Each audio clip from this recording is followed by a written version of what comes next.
everyone! Welcome back to my YouTube channel. It's Randas here, and for today's video guys, I'll give you 25 facts about me kasi hindi pa ako nakapag-share dito sa ating YouTube channel. Vlog tayo ng vlog pero hindi pa natin i-share kung sino talaga si Nitz Randas ko kasi maraming nagtatanong, di ba? Para ano na din, para kilala nyo na din ako dito sa ating YouTube channel kasi walang ibang magpapakilala dito kundi tayo. Yes. Sarili natin. So, bago natin gawin yan guys, so meron tayong twist na gagawin. So, mag-ano lang ako mag-makeup. So, ayun. Number 1 facts about me. Ang pangalan ko po ay si Nilita Lumandos Randas. Pero guys, ang gamit ko ngayon ay Ninita Lumandos Randas. So, ang pangalan ko talaga guys ay Nilita Lumandos Randas. Pero ang ginagamit ko Ninita na start po siya nung high school. Kasi guys, nag-aaral ako na walang birth certificate. Nag-aaral pala ako ng walang birth certificate. Hindi kasi uso daw noon dati guys na pwede ka mag-aral kahit walang birth certificate. So ayun, nung high school na ako, doon ko nalalaman na hindi pala ako na rehestro. Oh no! So, hindi pala ako na-rehestro, guys. Pero ang ginagamit ko is Nilita. Kasi yun yung pangalan ko sa binyag. Yes. Kumbaga, baptisimal. Yeah. Pero pag sa rehestro pala, hindi ako na-rehestro kasi inaanak po ako sa bahay lang. Kumbaga, hilot. Kasi pwede ka naman dati na ipapanganak nung kapanahonan ko, pwede ka naman iaanak doon sa mismong bahay lang. So, ako hilot lang. So, ayun, hindi na rehestro. Pero nung ano guys, nirehestro ako ni Papa nung high school kasi pag-graduate na ako. At kailangan doon ng birth certificate kasi wala daw po akong birth certificate. Simula nung nag-aaral ako ng elementary. Oh my God. Walang birth certificate na halongkat. Kaya ayun, nilit-registered ako ni Papa kasi hindi daw ako rehestro. And, ayun, so nabingi ata yung nagrehestro sa akin guys. Yung Nilita na sinasabi ni Papa, ang nasulat po ay Ninita. Yan. So, ayun. Ninita ang aking pangalan. Number 2 facts about me. Ang palayaw ko po sa amin ay Tata. Ako po si Tata Upaw. Pero ang pangalan sa akin ng Papa ko, Tata. Yung mga upaw na yan, yung nag-ampalayaw sa akin, yung mga pinsan ko, kasi ako daw dati, bata pa ako, ang nipis ng buhok ko, tapos yung kuya ko kasi ay nagugupit sa amin, so ang ginawa niya sa akin guys, kahit babae ako, lagi niya akong kinakalbo. Ayong tawag sa akin, instead na Tata lang, so naging Upaw, kasi marami din pong Tata na pangalan sa amin. Meron ako si Ate Tata Apyang, Tata Undak, yan, Tata Undak kasi Pandak. Shout out kay Isa Koy Kas, paras lang tayo. Hindi masyadong katangkal. Ayan siya, Tata Undak kasi baka Pandak. At ako naman, Tata Upaw, kasi Upaw ang buhok ko. Tapos, buti na lang hindi Tata Kalbo ang pinapangalan sa akin. Kasi yung tito ko, pag ginugupitan ako ng kuya ko, sabi niya sa akin, kalbo. Sabi ng tito ko. Buti na lang hindi Tata Kalbo. Pero yung ampalayo ko talaga is Tata. Yun kadalasan na tinatawag nila sa akin. So, number 3 facts about me. Ako po ay taga Zamboanga del Norte, Mindanao. Pero, nandito ako ngayon sa Batangas. So, pinanganak po ako sa Loyuran, Katipunan, Zamboanga del Norte. Pero, nakatira po kami dati doon sa Manuel A. Rojas. Yun po ang aming municipality. Kaya ako po ay Bisaya. Bisaya tayo. So, 3 na ba yun? Number 3. So, number 4 facts about me. I am 32 years old. Yes. Pinanganak po ako noong May 11, 1992. Yung pinanganak daw po ako ay oras nung eleksyon na yun. Kaya yung mama ko, iniri ako ng eleksyon. Nagkagulo ang mga tao. Wala masyadong tao. Ayun, kinukuha pa ng Papa ng mga manghihilot. Naghanap na manghihilot. Kasi yung mga tao na yan, busy sa eleksyon. Pinanganak ko ng mama ko. Number 5 facts about me. Ayan. So, ako po ay nakapagtapos ng Hotel and Restaurant Management. Graduate ng 2 years. 2 years as a working student. Nag-aaral po ako sa Dipolog School of Fisheries. Yeah, Zamboanga del Norte. And shout out sa Escobarte family. Thank you so much kasi si Kuya yung si Kuya yung nag-encourage sa akin na ipagpatuloy ko yung pag-aaral ko kahit 2 years kasi walang 4 years doon sa Dipolog School of Fisheries. Pero ngayon, sa Dipolog School of Fisheries, sabi ni Ate Nora, yung nagpaano sa akin, ay meron na daw pong pang 3 years. Yes, meron na daw pong pang 3 years. Ano siya guys? TESDA. TESDA siya. 6 facts about me. So, ayun guys. 6 facts about me. Ano pa ba? So, ako po ay lumaki na hindi ko kasama yung ina ko. Yes, kaya lumaki ako ng punong-puno ng hope sa buhay ko. Yeah, punong-puno ng hope sa buhay ko. Yes. Hanggat nag 19 years old. Yes, 19 years old pag-graduate ko ng college na 2 years. Yeah, 2 years course. Pumunta ako dito para makita ko yung mama ko.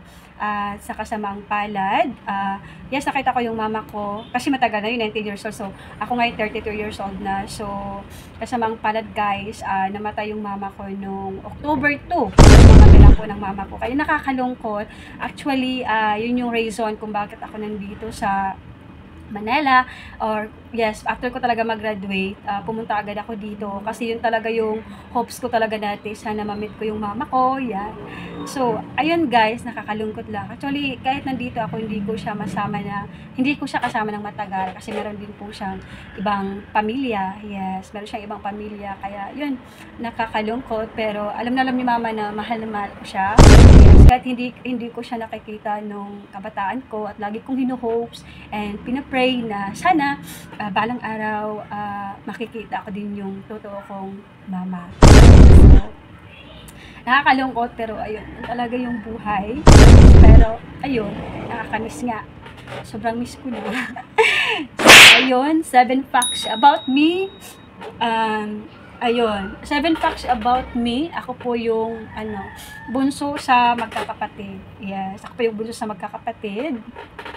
And 8 facts about me. And 25 facts nga kaya ko ba to?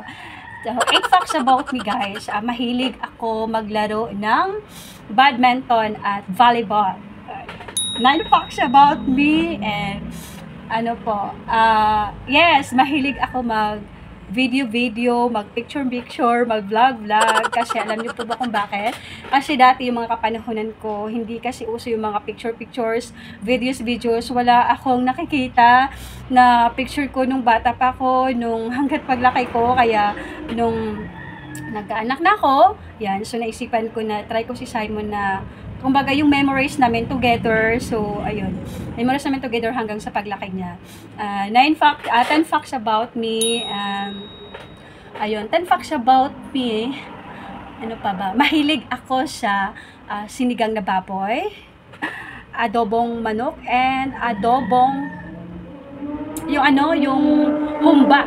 Kasi yun yung specialty sa amin pag may fiesta, birthday, humba. Yung matabang baboy, paigahin mo muna siya, kumbaga alisin mo muna yung alisin mo muna yung kanyang mga taba-taba, tapos yung oil, tapos igisa mo siya, lagyan mo siya ng mga black beans, asukal, sarap. Tapos yung parang langka na dansuli, lalagyan mo siya, masarap yan guys. So yung specialty ng lula ko. And 11 facts about me. So ayun, so habang wala akong 11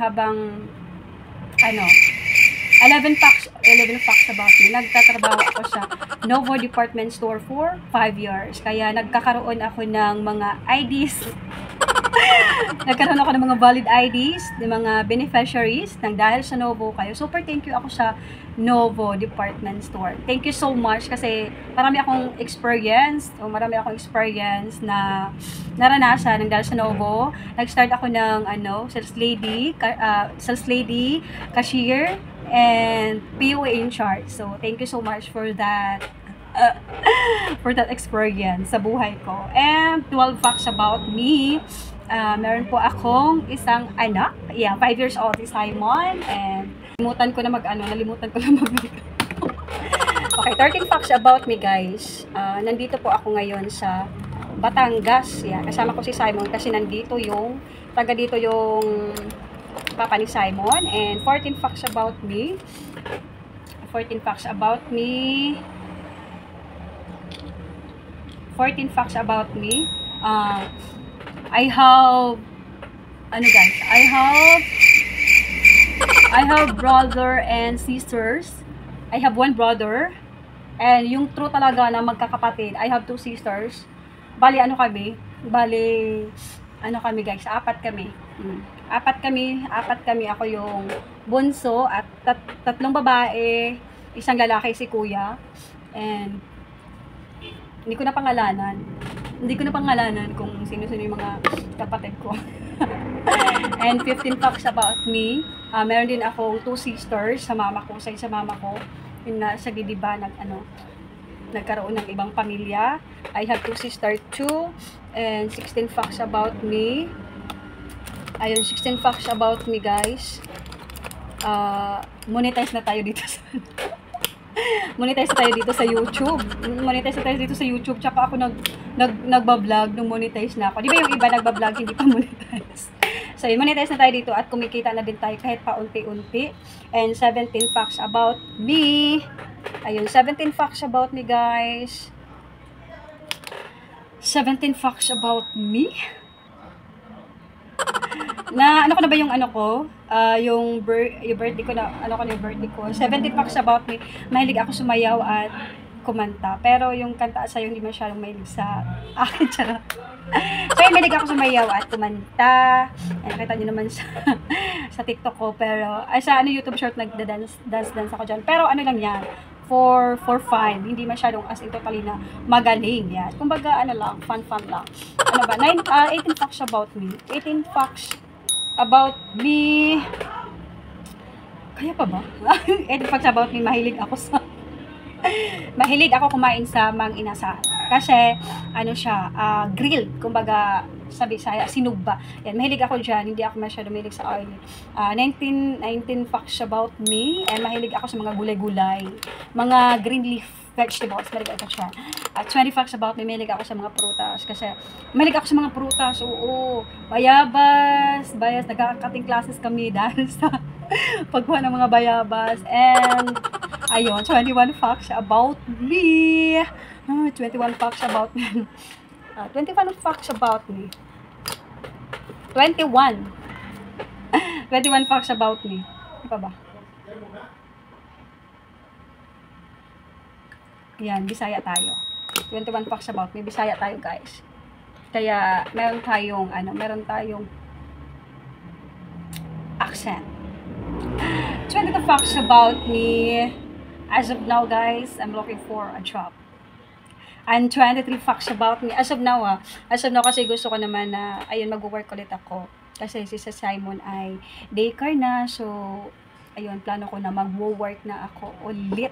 Ka-apply pa ako, guys. So, sana matanggap tayo. 22 facts about me. And 22 facts about me. Ano pa ba?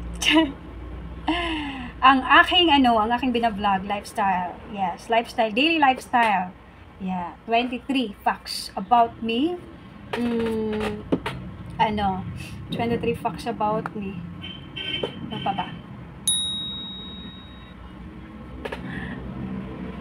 pa ba? Hindi ako masyado sa soft drinks.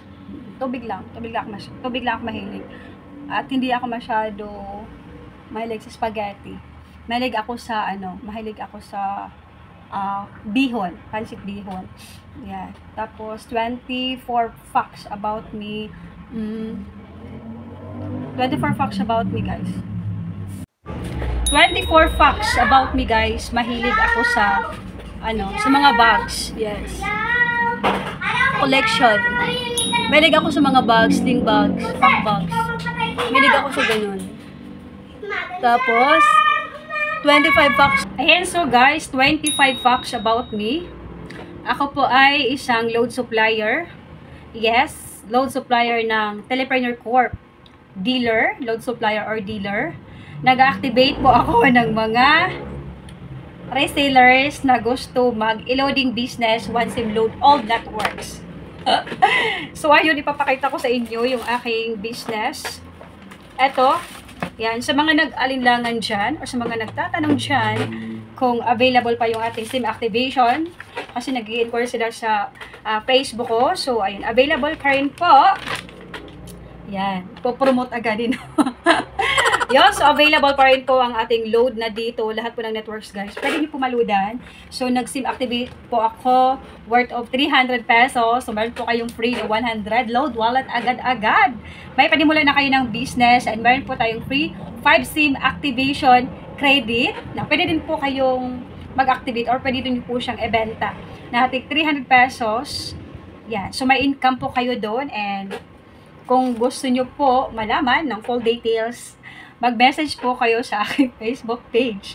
So, ang Facebook page po ay Needs Brandes. Meron po tayong 6,000 followers doon. So, ayun, dito ko na po tatapusin ang ating vlog. So, na-share ko na po sa inyo yung 25 facts about me. Actually, quick lang to eh. Quick lang to, guys. At guys, so, para alam nyo po na itong vlog na to, bago po ako nag-vlog ay monetize na ay monetize na tayo. So, ayun. Parang napakita ko na din pala sa inyo, guys. Napakita ko na din pala sa inyo yung aking yung aking yun. Ay, napakita ko na pala sa vlog ko yung aking pin. Yes. Ayun, guys. Ayun. So, prove yan na tayo po ay monetize na. Bago tayo nag-vlog. Ayun. So, monetize na tayo at ayun, kahit paano kumita na rin tayo ng paunti-unti. Kaya guys, kung kayo po ay mahilig mag-video-video, tapos ina-upload nyo sa Facebook, why not kung subukan nyo din po dito sa YouTube channel para one day, pag monetize na kayo, meron din po kayong extra, diba? Extra income habang lalo na sa mga mommies, yes, habang nasa bahay tayo, kumbaga work at home. So, ayun, dito ko na po tatapusin ang ating vlog. Thank you so much for watching and thank you so much for all your support, guys. So, hindi ako mamoni kung hindi po dahil sa inyo. Yan, sa mga nag-support sa akin, sa mga nag-subscribe, sa mga nag-share ng ating mga videos. Kaya sobrang thankful po ako. Bye! Don't forget to like and subscribe!